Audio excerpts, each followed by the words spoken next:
Ministros do STF participam de encontro em New York City e presença é marcada por protestos. Presidente eleito do Brasil, Luiz Inácio Lula da Silva, viaja hoje para a COP27 no Egito. No Texas, 6 pessoas morrem após acidente durante show das Forças Aéreas em Dallas. Em New York, brasileiro Alex Poatan Pereira vence luta inédita e é o novo campeão peso médio do UFC. E na Flórida, grupo de brasileiros cria evento beneficente para ajudar a nossa comunidade aqui nos Estados Unidos.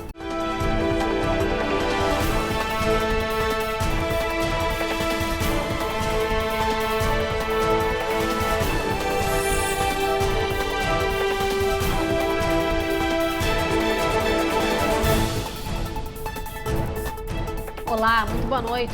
Boa noite. Os ministros do Supremo Tribunal Federal do Brasil viajaram para Nova York para participar aí de uma conferência de 2 dias que discute liberdade, democracia e a economia do Brasil. Pois é, esse foi o primeiro grande debate deles depois das eleições presidenciais. O encontro provocou protestos de brasileiros em New York. A Carolina Camargo tem mais informações pra gente.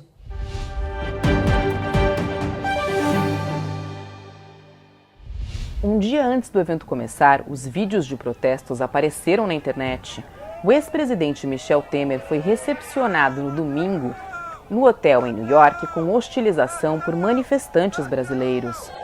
Ladrão! Ladrão! O ministro do Supremo Tribunal Federal, Luiz Roberto Barroso, também não teve sossego. Ele foi seguido por uma brasileira que o perturbou nas ruas da Big Apple. Para fugir, ele entrou em uma loja e disse: "Foge! Isso mesmo, foge! Seja grosseira. Foge! Calma, senhora. Não, foge!" Hoje cedo, mais protestos, desta vez na porta do Harvard Club em Manhattan. Antes da conferência começar, o local já estava cercado por pessoas que gritavam palavras de ordem contra os ministros, contra o resultado das eleições brasileiras e contra decisões que eles chamaram de inconstitucionais. O evento começou com poucos minutos de atraso, mas logo depois da abertura oficial, os presentes falaram sobre a onda de manifestações no Brasil e no exterior. O ex-ministro do Desenvolvimento, Indústria e Comércio Exterior e chairman do LIDE, Luiz Fernando Furlan, condenou as manifestações, mas as críticas mais pesadas vieram de Alexandre de Moraes.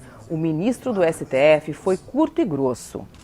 Não é possível que nós não tenhamos consciência que a desinformação, discurso de ódio, discursos preconceituosos, discursos agressivos nas redes sociais vão e vêm corroendo a democracia.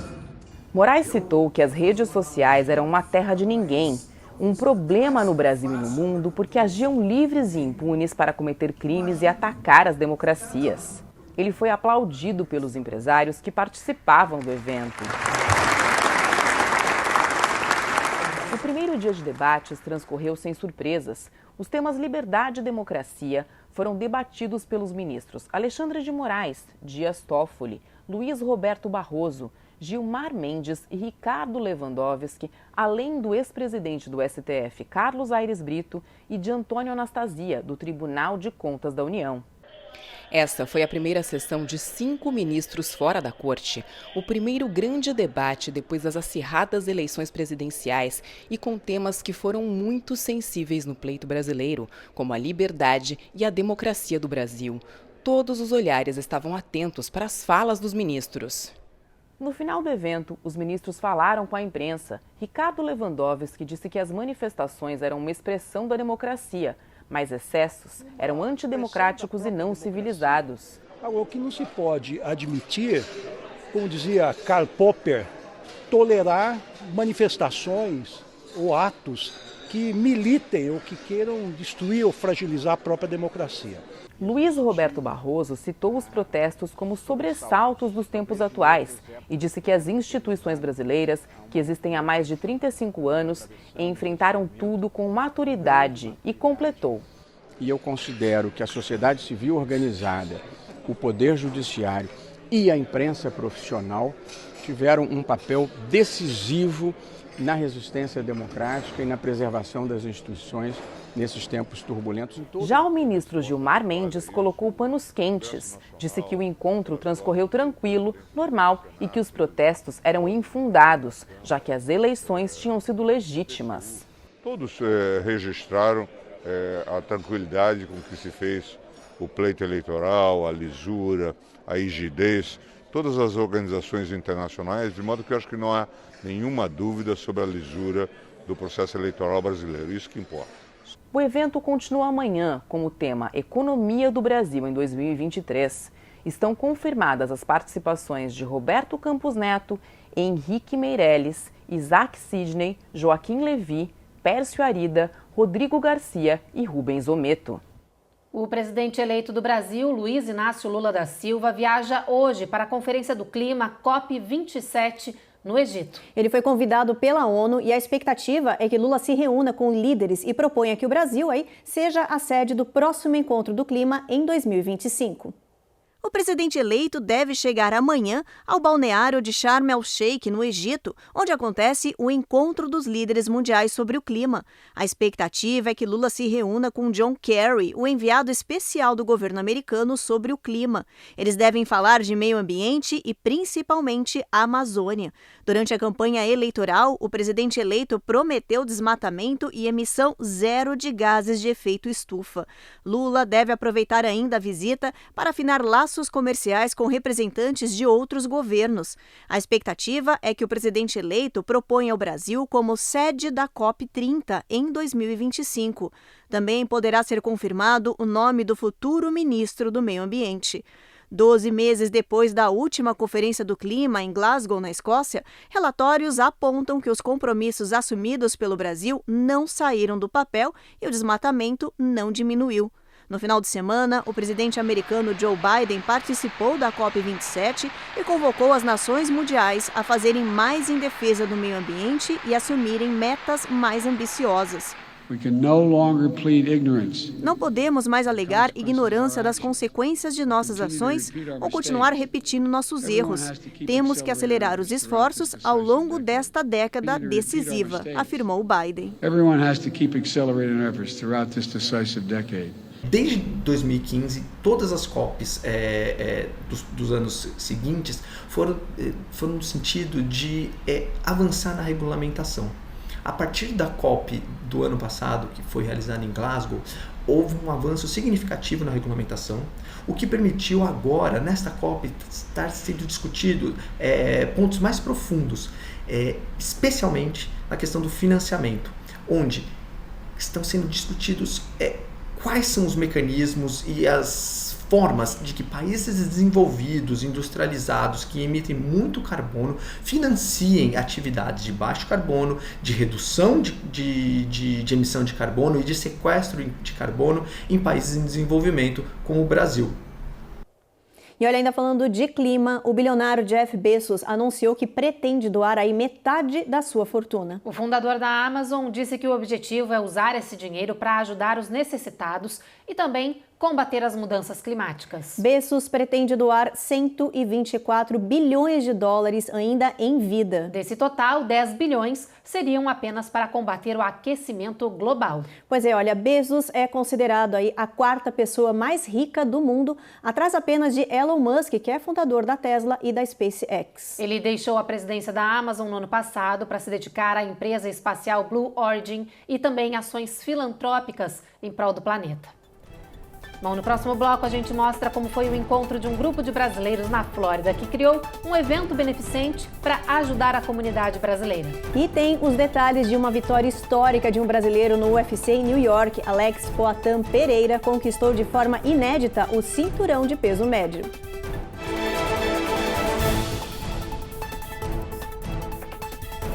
Américas no ar. Oferecimento Automate Car Solutions. Excelência na compra do seu carro é o nosso compromisso. Rejub Chef. Melhore agora sua qualidade de vida. Perm Shield. Precisando construir ou reformar seu ambiente? Temos o piso ideal para você. Acesse permshield.com.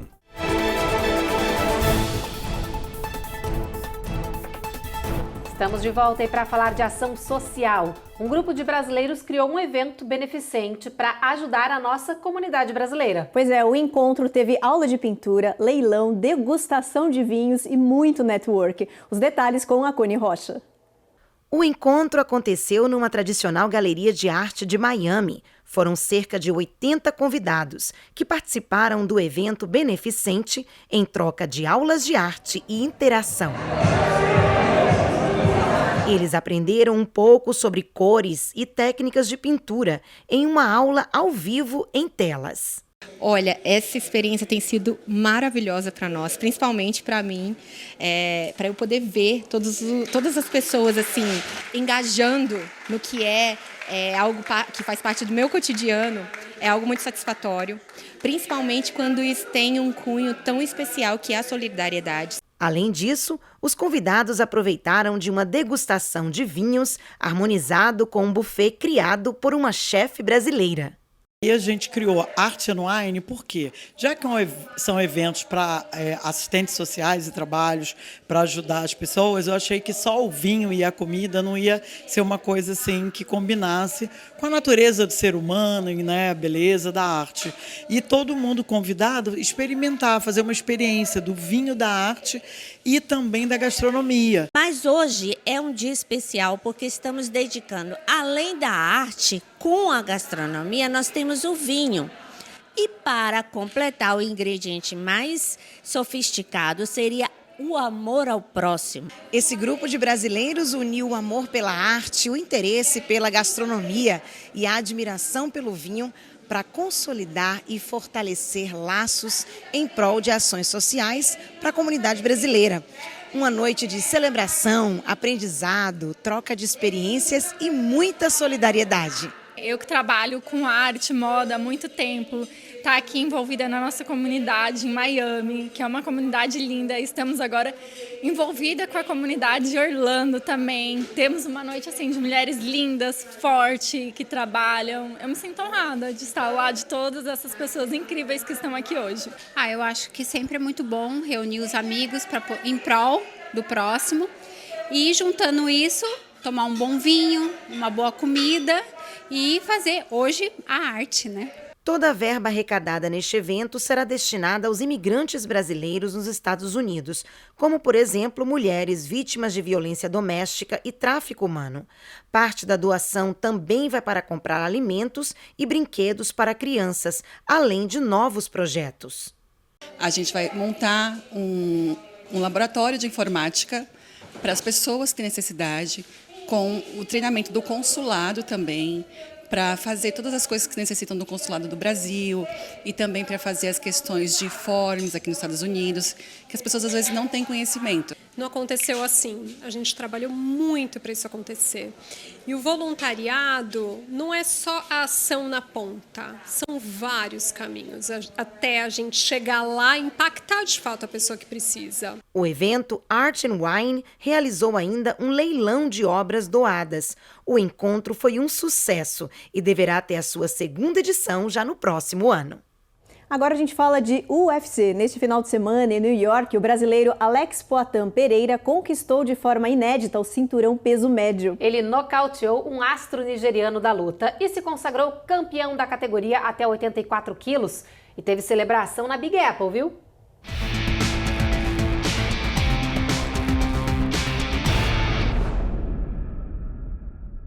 Ele exibiu o cinturão na Times Square. Aliás, foi no centro mais turístico do mundo que a luta vinha sendo anunciada ao longo da semana. A expectativa para essa luta era gigante. Essa era a terceira vez que o brasileiro enfrentaria o nigeriano no ringue. Na apresentação dos dois antes do confronto de sábado, teve tensão. Na hora do valendo, Pereira foi com tudo para cima e nocauteou o astro nigeriano Adesanya no quinto round da luta principal da noite do UFC 2891. Com a vitória, Pereira é o novo campeão peso médio do UFC. Além de levantar o cinturão, o brasileiro também faturou uma premiação no valor de $50 mil. Alex Poatan Pereira começou a trabalhar com 12 anos. Atuou como servente de pedreiro, engraxate e borracheiro. As dificuldades da vida no ABC Paulista fizeram com que Alex lidasse com o alcoolismo. E foi a luta que o salvou. Aos 22 anos começou a praticar kickboxing. Aos poucos se destacou e em pouco tempo entrou em ascensão no MMA. Hoje, aos 34 anos, Alex Poatan, o brasileiro que carrega um nome indígena pelo mundo, é o mais novo campeão do UFC. E já que a gente está falando de esporte, olha só essa notícia. A indústria fitness voltou a funcionar a todo vapor aqui nos Estados Unidos. Pois é, que depois de 2 anos de pandemia, as pessoas perderam aí o medo e estão novamente frequentando academias e centros de ginástica. Nos últimos 5 meses, as academias viram o movimento aumentar 18%. Além disso, em agosto, a adesão de novos participantes subiu 34% em relação ao mesmo período em 2021. Uma das maiores academias americanas, que tem mais de 2.300 lojas espalhadas pelo país, registrou 300 mil novos clientes no segundo trimestre deste ano. Ainda não está no nível pré-pandemia, mas os números mostram que as academias estão seguindo no rumo certo. Durante o surto da Covid-19, 1/4 dos centros de ginástica fecharam as portas por falta de frequência. A previsão, segundo especialistas agora, é que a indústria de fitness, que movimenta 32 bilhões de dólares, cresça mais de 4% só neste ano de 2022. E pela primeira vez desde o começo da pandemia, Cuba voltou a aceitar voos de deportação dos Estados Unidos. Agora o país deve retomar o envio de imigrantes cubanos que entraram aqui no país de forma ilegal. Com isso, analistas acreditam que Cuba dá às autoridades norte-americanas uma nova ferramenta, mas limitada, para aumentar o número de detenção de cubanos, batendo recordes nunca vistos antes. Hoje, pela incapacidade de deportação, o Serviço de Imigração e Alfândega dos Estados Unidos não teria um número suficiente de cubanos detidos para encher um avião de deportação. Por isso, ainda não há previsão de quando sairá o primeiro avião com imigrantes cubanos. O governo disse que serão deportados tanto aqueles que chegam pela fronteira do México, quanto os que desembarcam pelo mar no estado da Flórida. E a gente mostra também os detalhes de um navio cruzeiro que está em quarentena depois de que 800 passageiros testaram positivo aí para a Covid-19.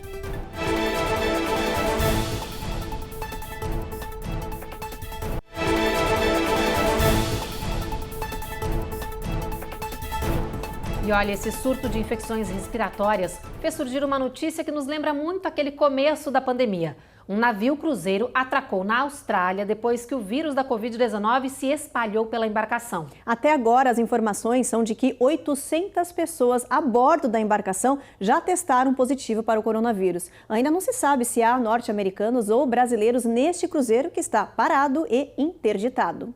Entre os contaminados estão passageiros e tripulação do navio cruzeiro Majestic Princess. Segundo a empresa, não há casos graves relatados. Todos que testaram positivo para a Covid-19 eram sintomáticos leves ou assintomáticos. A companhia informou que tomou todas as precauções para proteger as outras pessoas que estão a bordo do navio, com capacidade para 4.600 passageiros. Os infectados com a doença foram isolados em suas cabines e logo que o navio atracou em Sydney foram escoltados para fora da embarcação por uma saída separada. A companhia atribuiu o surto de Covid-19 no navio como um reflexo do aumento na transmissão comunitária da doença na Austrália. O surto atual no Majestic Princess não é o primeiro dos cruzeiros da Carnival Corporation.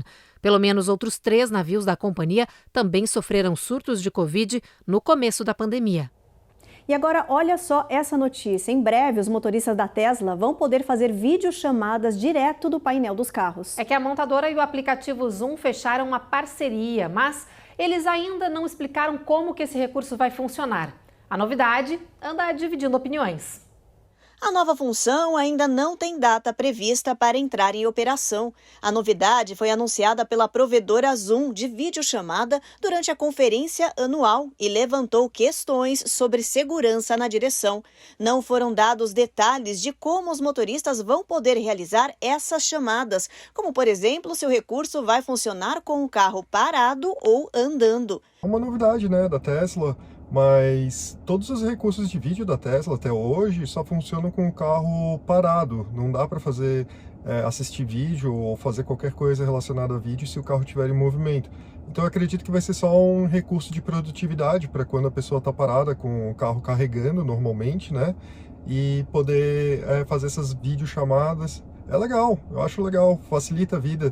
Ele já tem outros recursos de produtividade, como calendário e tudo mais. É mais um que vem para agregar. A parceria da Zoom com a Tesla já era esperada. Em 2020, o bilionário e fundador da montadora Elon Musk já havia anunciado a intenção de colocar em prática esse recurso de videochamada nos carros. A notícia dessa parceria chega no momento em que a Tesla enfrenta uma forte concorrência no mercado de veículos elétricos e autônomos por empresas como Volkswagen, Ford e General Motors. E também no momento em que o bilionário comprou o aplicativo de conversas Twitter e passou a vender ações da Tesla. Até agora já foram vendidos um total de 4 bilhões de dólares da montadora. As ações da Tesla perderam 46% do seu valor. E olha, a empresa Tesla abriu recall aí de mais de 40 mil veículos para uma possível perda da energia de direção. Essa é a nossa prestação de serviço de hoje.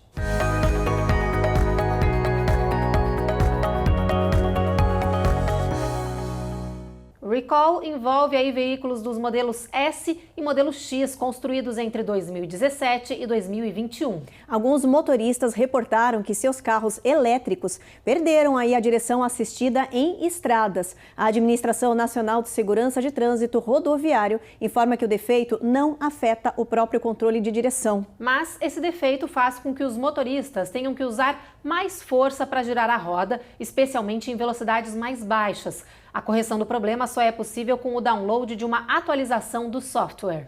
Olha, por isso os veículos precisam ser recolhidos. A gente lembra que em setembro a Tesla precisou aí fazer um grande outro recall também nessa época. Exatamente, mais de 1 milhão de veículos foram recolhidos porque seus vidros automáticos poderiam apertar os dedos das pessoas.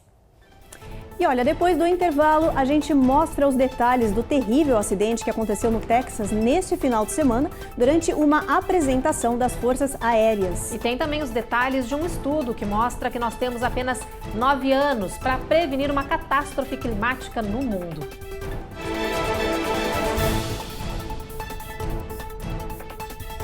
Américas no ar. Oferecimento Automate Car Solutions. Excelência na compra do seu carro é o nosso compromisso. Rejub Chef. Melhore agora sua qualidade de vida. Perm Shield. Precisando construir ou reformar seu ambiente? Temos o piso ideal para você. Acesse permshield.com.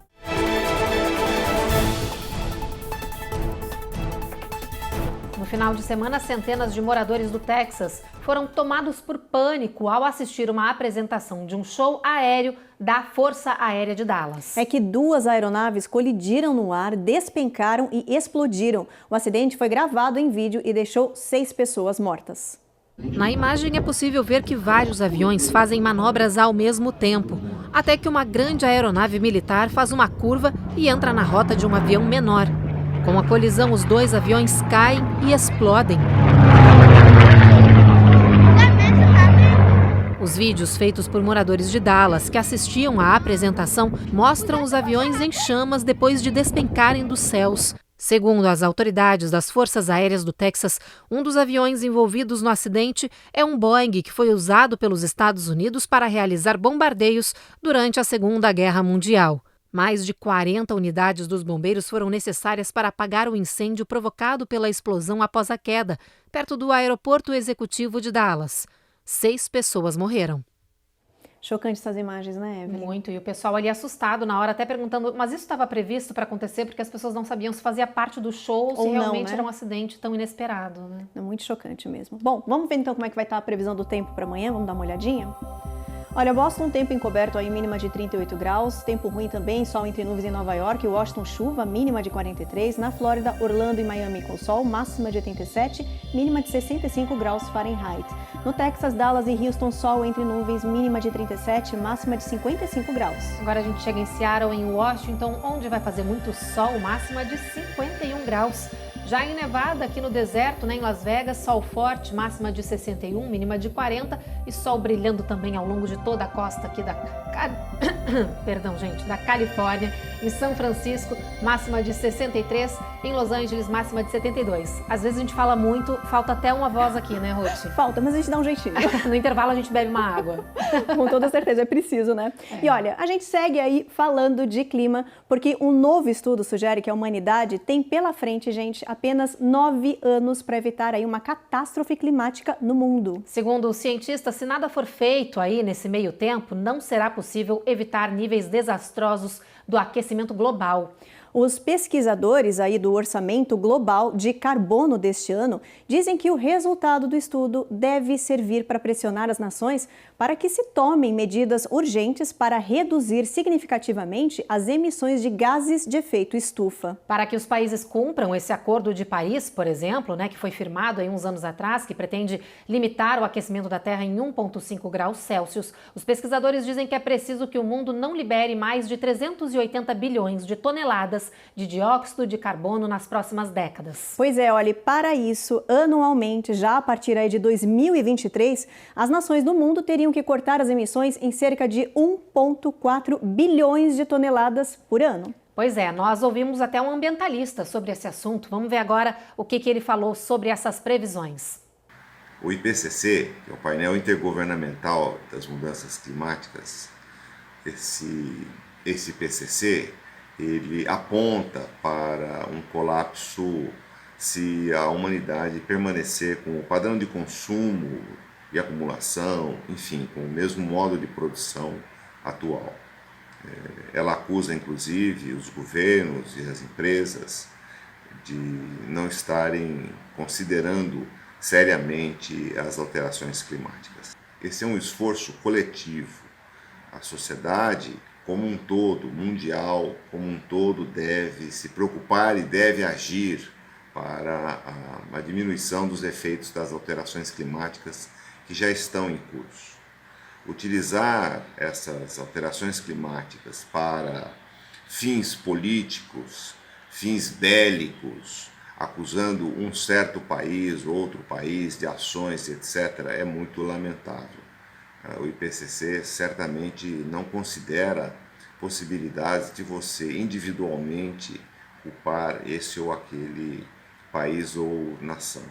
Portanto, devemos todos estar unidos e juntos nesse processo de alterações de mudanças climáticas e os esforços devem ser conjuntos. Os esforços de mudança de comportamento, de mudança de produção e do próprio sistema de produção. Nós temos que alterar essa é a única possibilidade de atenuar um pouco as alterações das mudanças climáticas. Não será acusando aquele país ou esse em função de interesses bélicos ou econômicos ou até políticos que as coisas se resolverão. Bom, ainda no tema clima, pesquisadores anunciaram que até 2100 o mundo vai ver mais arco-íris nos céus. Pois é, olha, mas isso não é motivo para comemorar não, viu, gente? Segundo os cientistas, isso é resultado da mudança climática. Por causa do aquecimento global, a Terra vai registrar uma atmosfera mais quente, seguida de chuva forte. Esse contraste é que deve provocar um número maior de arco-íris no céu. Os cientistas dizem que o aumento desse fenômeno natural será em torno de 5% em relação ao início do século XXI. O Havaí, que é considerada a capital mundial do arco-íris, deve registrar esses arcos coloridos com mais frequência e mais duração. As áreas com maior probabilidade de ganhar mais dias de arco-íris são aquelas com latitudes mais altas e elevadas, além de regiões que ficam nos trópicos. Bom, o Jornal Américas no Ar termina aqui. A gente espera então vocês amanhã às 7h30 da noite. Vocês já sabem, a gente sempre chega logo após o Cidade Alerta. Agora então vocês ficam com mais um episódio da 5ª temporada da série Reis. Uma boa noite. Boa noite.